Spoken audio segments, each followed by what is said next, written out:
এজন্য আমার প্রিয় ভাইয়েরা, নফসের উপর নিয়ন্ত্রণ নিতে চাইলে রমাদানের রোজার কোনো বিকল্প নাই। এটা এমন মাস যে মাসের ফজিলতেরও কোনো শেষ নাই। এই মাসকে বলা হয় দ্য মান্থ অফ হোপ। এটা আশা জাগানিয়া মাস। রমজানের কথা শুনলে আশা জাগে না হৃদয়ে? হ্যাঁ, ইদা জা রমাদান ফুতিহাত আবওয়াবুস সামা ওয়া গুল্লিকাত আবওয়াবু জাহান্নাম ওয়া সুফিদাতিশ শায়াতিন। রমাদান আসলে আকাশের দরজাগুলো খুলে দেওয়া হয়, মানে জান্নাতের। জাহান্নামের দরজাগুলোকে লক করে দেওয়া হয়, শয়তানকে চেইন আপ করা হয়। ইবাদত করলে শুধু করতেই মনে চায়। চিল্লায় বলেন না সুবহানাল্লাহ। রমজানে ইবাদতে যে মজা পাওয়া যায়, সারা বছর অন্য কোনো মাসে এই মজা আপনি পান? আমার চাঁপাইনবাবগঞ্জের ভাইরা আওয়াজ করে বলেন না, রমজানে ইবাদতে যেই মজা অন্য মাসে এটা পান? কারণ রমজানে ইবাদত করলে সওয়াবও বেশি, ইবাদতের একটা পরিবেশ থাকে, ঠিক কিনা বলেন? অন্য মাসে ইবাদত করলে এর সওয়াব পাওয়া যায় গাণিতিক হারে, রমজানে ইবাদত করলে সওয়াব বাড়তে থাকে জ্যামিতিক হারে। সুবহানাল্লাহ কইবেন না? অন্য মাসে সওয়াব বাড়ে গাণিতিক হারে, রমাদানে ইবাদত করলে সওয়াব বাড়ে কিভাবে জ্যামিতিক হারে বাড়ে দেখেন। রমাদানে একটা নফল করলে ফরজের সমান সওয়াব, একটা ফরজ করলে 70 থেকে 700 গুণ সওয়াব। রমজানে উমরা করলে হজের সমান সওয়াব। সুবহানাল্লাহ নাই? দ্য মান্থ অফ হোপ, আশা জাগানিয়া মাস। এই মাস আমাদেরকে হোপফুল করে, আশাবাদী করে। রমাদান যেমনি দ্য মান্থ অফ হোপ, আশা জাগানিয়া মাস, এট দ্য সেম টাইম এই রমাদান হচ্ছে মান্থ অফ ওয়ার্নিং, একটা ওয়ার্নিং এর মাস। নবী যেমনি আশা জাগাইছে, আবার ওয়ার্নিং দিয়েও গেছে, খবরদার। ওয়ার্নিংটা কেমন? আল্লাহর হাবিব সাল্লাল্লাহু আলাইহি ওয়াসাল্লাম মসজিদে নববীর ভেতরে হঠাৎ তিনি মসজিদে নববীর মিম্বারে পা রেখে বললেন আমিন। দ্বিতীয় ধাপে পা রেখে বললেন আমিন, তৃতীয় ধাপে পা রেখে বললেন আমিন। সাহাবারা অবাক হয়ে বললেন, ইয়া রাসূলুল্লাহ, ইয়া হাবিবাল্লাহ, 3 বার শুধু আমিন আমিন পড়লেন, কেন পড়লেন আমরা কিছু জানি না, আমাদেরকে জানিয়ে দেন কেন আপনি 3 বার আমিন বললেন। রাহমাতাল লিল আলামিন আল্লাহর হাবিব বললেন, ও আমার প্রাণের সাহাবীরা, আমি যখন মসজিদে নববীর মিম্বারের প্রথম ধাপে পা রেখেছি, সাইয়েদনা জিবরিল এসে আমাকে বলেছে, ও নবী, আপনার নাম শুনে যে ব্যক্তি আপনার উপর দুরূদ পড়ে না তার ধ্বংস আপনি বলেন আমি বলেছি আমিন। দ্বিতীয় ধাপে পা রাখার পর সাইয়েদনা জিবরিল বললেন, ইয়া রাসূলুল্লাহ, মাতা পিতাকে বার্ধক্য অবস্থায় পেয়ে তাদের সেবা করে, তাদের সাথে সদাচরণ করে যে সন্তান জান্নাত কামাতে পারলো না, তার জন্য ধ্বংস আপনি বলেন আমিন। আমি বলেছি আমিন। আবার মিম্বারের তৃতীয় ধাপে ঠিক যখনই আমি পা রাখলাম, সাইয়েদনা জিবরাইল বললেন, নবী, রমজান মাস পাওয়ার পরে এই মাসে ইবাদত করে যে ব্যক্তি নিজের গুনাহ মাফ করাতে পারলো না, তার জন্য ধ্বংস আপনি আওয়াজ করে পড়েন আমিন। কত বড় ধমক, কত বড় ওয়ার্নিং দেখছেন। যে রমাদান পেয়েছে, কিন্তু রমাদানের ইবাদত করার মধ্য দিয়ে সে নিজেকে জাহান্নাম থেকে মুক্ত বানাতে পারলো না, তার উপর আল্লাহ লানত, তার জন্য ধ্বংস। সাইয়েদনা জিবরাইল বলেছেন আমিন, স্বয়ং বিশ্বনবীও বলেছেন আমিন। আওয়াজ করে পড়েন নাউযু বিল্লাহ। তাহলে রমজান আসবে আর আমরা নিজেদেরকে জাহান্নামীদের লিস্ট থেকে নাম কাটিয়ে জান্নাতীদের লিস্টে উঠাতে পারবো না। এর চেয়ে বড় হতভাগা কি আর কেউ থাকতে পারে? আওয়াজ করে বলেন। তাহলে রমাদানের এই রহমত, বরকত, মাগফিরাত, ফজিলত আমাদের কামাই করার দরকার আছে না নাই? আর মাত্র 7 দিন বাকি, আর মাত্র কয়দিন? এগুলো নিয়ে আমাদের কোনো আগ্রহ নাই। তোমাকেই খুঁজছে বাংলাদেশ, ক্লোজ আপ ওয়ান, আর মাত্র 7 দিন বাকি। টেলিভিশনে বিজ্ঞাপন আছে না নাই? রেফেল ড্র হবে লটারির, আর মাত্র 5 দিন, আছে না নাই? কিন্তু এমন এক বরকতময় মাস আসতেছে, আর মাত্র 7 দিন বাকি। আমাদের কোনো সেন্সই নাই, আমাদের মধ্যে কোনো অনুভূতি কাজ করে না। হায় রে দুর্ভাগা মুসলমান। আমার প্রিয় ভাইয়েরা, আপনি পৃথিবীতে যত ইবাদত করেন, সব ইবাদতের সওয়াব নির্ধারিত। এটা পাবেন বা ওইটা পাবেন, এই সওয়াব জান্নাতে, এই বাড়ি ওই বাড়ি। শুধু সিয়ামের সওয়াবটা অনির্ধারিত। কুল্লু আমালি ইবনে আদম ইউদাফ আল হাসানাতু আশরু আমসালিহা ইলা 700 দি'ফিন ইল্লা সাওম। সব নেক আমলের সওয়াব বাড়তে বাড়তে 700 গুণ, কিন্তু রোজা ছাড়া। রোজার সওয়াব কি হবে? বান্দা খালি রোজা রাখে, ফেরেশতারা কিছু লিখতে পারে না আমল নামায়, কারণ আল্লাহ বলে এটা কিছু লিখিস না, কারণ as-সাওমু লি, এই রোজা রাখছে আমার জন্য, ওয়া আনা আজজি বিহি, এই রোজার সওয়াব, প্রতিদান, অ্যাওয়ার্ড এটা কিয়ামতের দিন আমি আল্লাহ নিজ হাতে দেব, নিজ হাতে দেব। আরেক বর্ণনায় এসেছে ওয়া আনা উজজা বিহি, আমি আল্লাহ নিজেই হয়ে যাব রোজার প্রতিদান। সুবহানাল্লাহ পড়েন। আবার আল্লাহর হাবিব বলেন ইন্না ফিল জান্নাতি সামানিয়াতু আবওয়াব, জান্নাতের দরজা মোট 8টা, ফিহা বাবুন ইউসাম্মা আর-রায়্যান, 8টা দরজার মধ্যে স্পেশাল একটা দরজা আছে, ওই দরজাটার নাম হলো আর-রায়্যান। রায়্যান দরজা, লা ইয়াদখুলুহু ইল্লা সাইমুন, রোজাদাররা ছাড়া কেউ ওই রায়্যান দরজা দিয়ে জান্নাতে ঢুকতে পারবে না, শুধু রোজাদারদের জন্য ওই দরজাটা খোলা থাকবে। দরজাটার নাম আর-রায়্যান। এই লাখো জনতা আওয়াজ করলে এই আওয়াজ হয়, বলেন রোজাদারদের জন্য জান্নাতে স্পেশাল যে লাল গালিচার সংবর্ধনা এন্ড স্পেশাল এন্ট্রি, ওই দরজাটার নাম কি? আর-রায়্যান শব্দটা কেমন লাগে? ভালো লাগে। অনাগত সন্তান যদি কারো আসে, ছেলে সন্তান, নাম রেখে দিয়েন আর-রায়্যান। পারবেন? আমাকে সবাই ধরে রাস্তা ঘাটে, বাসায়, অফিসে, আদালতে, এয়ারপোর্টে ধরলে, হুজুর আমার একটা ছেলে হবে 2 মাস পর, একটা নাম দেন। চাঁপাইনবাবগঞ্জবাসীর জন্য আমি একটা নাম দিয়ে গেলাম। সামনের 2-3 মাসে, 4 মাসে, 6 মাসে যাদের ছেলে সন্তান হতে পারে বলে মনে করেন, যদি পছন্দ হয় নামটা, নাম রেখে দিয়েন রায়্যান। কি নাম? লা ইয়াদখুলুহু ইল্লা সাইমুন, রোজাদাররা ছাড়া কেউ ঢুকতে পারবে না। মান দাখালাহু লাম ইয়াজমা আবাদা, একবার যে এই গেট দিয়ে ঢুকবে, he will never be thirsty again, তার গলা থেকে চিরকালের জন্য আল্লাহ তৃষ্ণা মিটায়া দিবে। আমরা এই রায়্যান দরজা দিয়ে সেদিন জান্নাতে ঢুকতে চাই কি চাই না? আমার প্রিয় ভাইরা, প্রতি রাতে রমাদানে আল্লাহর ফেরেশতারা আহ্বান জানায়, ইয়া বাগিয়াল খাইরি আকবিল, ইয়া বাগিয়াশ শাররি আকসির, হে কল্যাণের পথের যাত্রী, আকবিল প্রসিড, আরো ইবাদত করো, আগাও আগাও, আরো জান্নাতের নাজ নেয়ামত কামাও। হে অকল্যাণের পথের যাত্রী, আকসির, স্টপ স্টপ, অনেক হয়েছে, আন্না, এ রমাদান এটা পাপের মাস নয়, এটা ইবাদত করে জান্নাত কামানোর মাস। চিল্লায় বলো ঠিক কি না? ওয়ালিল্লাহি উতাকাউ মিনান নার ওয়া যালিকা কুল্লা লাইলা, প্রতি রাতে, রমাদানের প্রতি রাতে আল্লাহ তাআলা এরকম লাখো বনি আদমকে মাফ করে দেওয়ার ঘোষণা দেয়, নাজাতের ঘোষণা দেয়। আমরা আল্লাহর পক্ষ থেকে মাফ, নাজাত চাই কি চাই না? আমরা যদি নাজাত পেয়ে যাই আর কিছু চাই? কথা বলে না। আমাদের নাজাত লাগবে, আওয়াজ করে বলেন তো কি লাগবে? আর কিছু যে চাই না আমি, চাই গো নাজাত, আল্লাহ তোমার কাছে আমার এই মুনাজাত। আর কিছু যে চাই না আমি, চাই গো নাজাত, আল্লাহ তোমার কাছে আমার এই মুনাজাত, আল্লাহ তোমার কাছে আমার এই মুনাজাত। পড়েন আমিন, আর জোরে আমিন। তাহলে রমাদানকে আমরা বুদ্ধিমানের মতো কাজে লাগাতে চাই কি চাই না? হ্যাঁ, বুদ্ধিমানের মতো কাজে লাগাইতে হবে। মুমিনরা স্মার্ট হয়। এই রমাদানে আমাদের কি করণীয়, কি বর্জনীয়? সংক্ষেপে 7টা করণীয় 7 মিনিটে, 7টা বর্জনীয় 7 মিনিটে বলে আমরা বিদায় নিব ইনশাআল্লাহ। বলেন, কেউ উঠা বসা ইনশাআল্লাহ বলেন। মাশাআল্লাহ, অনেক শান্ত। জি, আমার দিকে তাকান। রমাদানে, আসন্ন রমাদানে আমাদের 7টি করণীয়। 1 নাম্বার করণীয়, এই রমাদানকে আপনি কোরআনময় করে তুলুন। কোরআনময় করে তুলুন 2025-এর রমাদান। এই হচ্ছে আজকের প্রোগ্রামের স্লোগান। জোরে বলেন ঠিক কিনা? কোরআনময় করতে রাজি আছেন? কোরআন তেলাওয়াত করতে রাজি আছেন?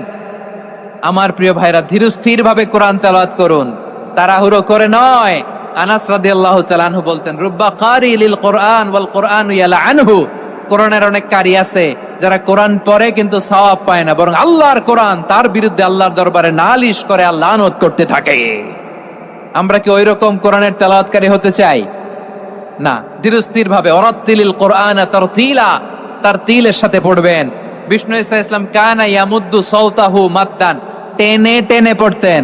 আলহামদুলিল্লাহি রাব্বিল আলামিন আর রহমানির রহিম مالك يوم الدين إياك نعبد وإياك نستعين اهدنا الصراط المستقيم صراط الذين أنعمت عليهم غير المغضوب عليهم ولا الضالين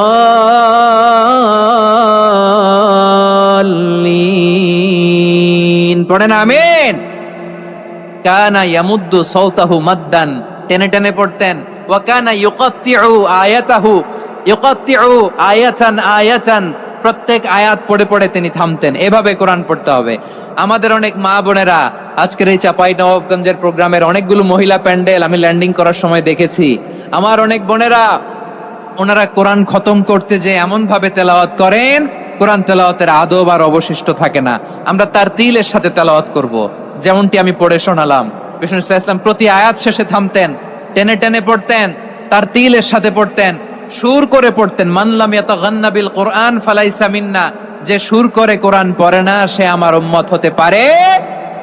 জাইনুল কোরআন বিআসওয়াতিকুম, বিষ্ণু বলেন সুর করে কোরআন পড়বা। অনেকে কোরআনের খতম তুলবার জন্য কোরআনরে একেবারে খতম করে দেয়, এরকম আছে না নাই? কোরআনের খতম তোলার জন্য কোরআনরে কি করে? একেবারে খতম করে দেয় না। আপনি ধীরস্থির ভাবে পড়ে যদি খতম দিতে পারেন মাশাআল্লাহ, না পারলে যতটুকু পারেন পড়বেন। এরপর অনুবাদ পড়ার চেষ্টা করবেন, তাফসীর পড়ার চেষ্টা করবেন। আপনাদের জন্য এক অনন্য উপহার রয়েছে আমার পক্ষ থেকে, এক নজরে কোরআন। 114 সূরার সারমর্ম, সার নির্যাস আমরা নিয়ে এসেছি এখানে বাংলা ভাষায়। আমার জানা মতে খুব সম্ভবত এই প্রথম কাজ, কেউ করে নাই। আরবিতে পাবেন এরকম অনেক বই, ইংরেজিতে কিছু কাজ আমরা দেখেছি, কিন্তু বাংলায় পাবেন না। এত চমৎকার ভাবে আমরা সূরাগুলোর সারমর্ম, সার নির্যাস তুলে ধরার চেষ্টা করেছি। 5 পৃষ্ঠায় আপনি জেনে যাবেন এই সূরার সেন্ট্রাল থিম কি। 5 পৃষ্ঠায় জেনে যাবেন মেজর থিম কি, এই সূরায় কি কি নিয়ে আলোচনা করা হয়েছে, এই সূরা থেকে মূল লেসন কি, মূল শিক্ষা কি, সহজে আপনারা বুঝে যাবেন। সুযোগ হলে এটা সংগ্রহ করবেন। আপনারা যে কোনো ধরনের ভালো অনুবাদ আপনারা পড়বেন, তাফসীর পড়বেন। আমরা কোরআনময় করতে চাই। খতম কোরআনে রমাদানের 1 খতম দেওয়ার একটা সহজ পদ্ধতি হচ্ছে রমাদানের প্রতি নামাজের পরে 4 পৃষ্ঠা। প্রতি নামাজের পরে কয় পৃষ্ঠা? 4 পৃষ্ঠা। তাহলে 5 ওয়াক্তে 4 পাঁচা 20 পৃষ্ঠা। হেফজে কোরআন গুলো 20 পৃষ্ঠা এক পারা, এভাবে 30 দিনে আপনার 1 খতম হয়ে যাবে। আমরা যেন তারতিলের সাথে বিশুদ্ধভাবে কোরআন তেলাওয়াত করতে পারি, আল্লাহ তৌফিক দান করুক। পড়ে না আমিন। 2 নাম্বার করণীয়, ধীরস্থির ভাবে তারাবির সালাত গুলো যেন আমরা আদায় করি। তাড়াহুড়ো করবেন না আল্লাহর ওয়াস্তে, তাড়াহুড়ো করবেন না, তাহলে কোরআন আমাদের জন্য বদদোয়া করবে। তাড়াহুড়ো করবেন তারাবির নামাজে। তারাবির নামাজ সালাতুত তারাবিহ মানে বিশ্রামের নামাজ। আর আমরা পড়ি সলাতুল কিতার, রেলগাড়ির মতো নামাজ। চিল্লায় বলেন ঠিক কিনা? না, এরকম করবেন না। ইমাম সাহেবদেরকে আশ্বস্ত করুন যে ইমাম সাহেবরা আমরা পিছনে আসি আপনাদের সাথে, আপনি আস্তে আস্তে পড়েন, তারতিলের সাথে পড়েন, ধীরস্থির ভাবে তারাবির সালাত পড়বেন। সারা বছর এই সুযোগ হয় না, দাঁড়িয়ে কোরআন শোনার এরকম আয়োজন ব্যবস্থাপনা সারা বছর আর আমরা পাই বলেন তো? না। তারাবির সালাতের রাকাত বিতর্ক এড়িয়ে চলুন, রাকাত নিয়ে বিতর্ক করবেন না। 8 রাকাত 20 রাকাত নিয়ে যে মারামারি এই দেশে, এটা শয়তানের ফন্দি। চিল্লায় বলেন এটা কার ফন্দি? আমরা 20 রাকাত পড়ি, আপনারা হয়তো 8 রাকাত পড়েন, কোনো অসুবিধা নাই। আমরা যারা 20 রাকাত আমরা পড়তেছি, আমরা 20 রাকাতের কথাই বলি। 20 রাকাত আমরা পড়বো আজীবন। সৌদি আরবে মক্কা মদিনায় 20 রাকাত পড়ে, কোনো অসুবিধা নাই। অন্যান্য মসজিদ গুলো 8 রাকাত পড়ে, এই নিয়ে এদের মধ্যে মারামারি আছে? হ্যাঁ, আর এই জন্য রাকাত বিতর্ক এড়িয়ে চলবেন। প্রিয় ভাইয়েরা, আপনার আমল আল্লাহর কাছে কবুল হবে সংখ্যার বিচারে না উত্তমতার বিচারে বলেন তো? সংখ্যার বিচারে না উত্তমতার বিচারে? উত্তমতার বিচারে। কত চমৎকার ভাবে আপনি আল্লাহর সামনে দাঁড়াতে পারছেন এটা বিবেচ্য। রুকু সেজদাগুলো সুন্দরভাবে করবেন। রুকু থেকে সোজা হয়ে দাঁড়ানো ওয়াজিব, 2 সেজদার মাঝখানে সোজা হয়ে বসা ওয়াজিব। এই তা'দীলুল আরকান বাদ দিলে হানাফি মাযহাব মতে সৌ সেজদা দিতে হবে, অন্য মাযহাব মতে নামাজই হবে না, আপনার নামাজই হবে না। এই জন্য ধীরস্থির ভাবে তারাবির সালাত যেন আমরা আদায় করি। পারা যাবে তো ইনশাআল্লাহ? 3 নাম্বার, তাহাজ্জুদের সালাত আদায় করুন। বছরের অন্যান্য সময় উঠতে পারি না, অনেকে বলে হুজুর উঠতে পারি না, কিন্তু রমাদানে সাহারি খাওয়ার জন্য তো ওঠাই লাগে। কি বলেন, সাহারি খান আপনারা? হ্যাঁ, খান না? খান কে কে দেখি তো? মাশাআল্লাহ মাশাআল্লাহ। এই সুন্নত পালনের জন্য 1 নাম্বার। মাশাআল্লাহ, ঠিক আছে, পালন করবেন। আল্লাহর হাবিব বলেন তাসাহহারু ফা ইন্না ফিস সাহুরি বারাকা, তোমরা সাহারি খেও, কেননা সাহারির ভেতরে বরকত ঢুকায় দিয়েছে কে? একটা খেজুর, 1 গ্লাস পানি খেলো সারা দিন আপনাকে তরতাজা রাখে কে? তো সাহারির জন্য যেহেতু উঠতেই হয়, সাহারি খাওয়ার আগে বা পরে 2 রাকাত 4 রাকাত তাহাজ্জুদ পড়া যাবে না? রব্বুল আলামিন বলেন ওয়ামিনাল লাইলি ফাতাহাজ্জাদ বিহি নাফিলাতান লাকা আসা আইয়াবআসাকা রাব্বুকা মাকামাম মাহমুদা। ও নবী, রাতের কিছু অংশ সময় তাহাজ্জুদের সালাত আপনি আদায় করবেন, কারণ এই তাহাজ্জুদ হলো আপনার জন্য নাফিলাতাল লাক, অতিরিক্ত ফরজ। আপনাকে মাকামে মাহমুদে অধিষ্ঠিত করবে কে? এজন্য যারা সম্মানিত হতে চান, সম্মানের আসনে যেতে চান, তাদের জন্য তাহাজ্জুদ অবধারিত। আমরা রমজানে সাহারির আগে তাহাজ্জুদ পড়তে চাই কি চাই না? এই নামাজটারে আল্লাহ বড্ড ভালোবাসেন, কেন জানেন? কারণ গভীর ঘুমকে স্যাক্রিফাইস করে আমরা এই নামাজ পড়ি। ঘুমের আরবি জানা আছে কারো? ঘুমরে আরবিতে কি বলে? অনেকগুলো আরবি আছে। একটা আরবি হচ্ছে নুআস, তন্দ্রা, তন্দ্রা, আমানাতান নুআসা কোরআনে এসেছে। আরেকটা আছে ঝিমুনি, ঝিমুনি, এইভাবে ঝিমুনি আসে ঘুমের আগে, এটারে বলে সিনা। এটারে কি বলে? সিনা। স্বাভাবিক ঘুমকে আরবিতে বলে নাউম। স্বাভাবিক ঘুমকে কি বলে? এই সিনা আর নাউমকে আল্লাহ এক আয়াতে এনেছেন, লা তাখুযুহু সিনাতু ওয়ালা নাউম। আল্লাহর তন্দ্রা নাই, ঘুম নাই, ঘুমের আগে যে তন্দ্রা আছে ওইটাও নাই। তাহলে নুআস, সিনা, নাউম পেলাম। আরেকটা ঘুমের আরবি হচ্ছে হুজুদ। চাঁপাইনবাবগঞ্জ আওয়াজ করে বলেন, আরেকটা ঘুমের আরবি কি? হুজুদ। এটা মাঝরাতের ঘুম, শেষ রাতের ঘুম, যেই ঘুমটা বড্ড মজা লাগে। কাঁথা টেনে টেনে, ব্ল্যাঙ্কেট টেনে টেনে আরেকটু ঘুমাইতে মন চায়, আরেকটু, আর 1 মিনিট, আর 2 মিনিট, এরকম একটা মজার ঘুম শেষ রাতে আছে না নাই?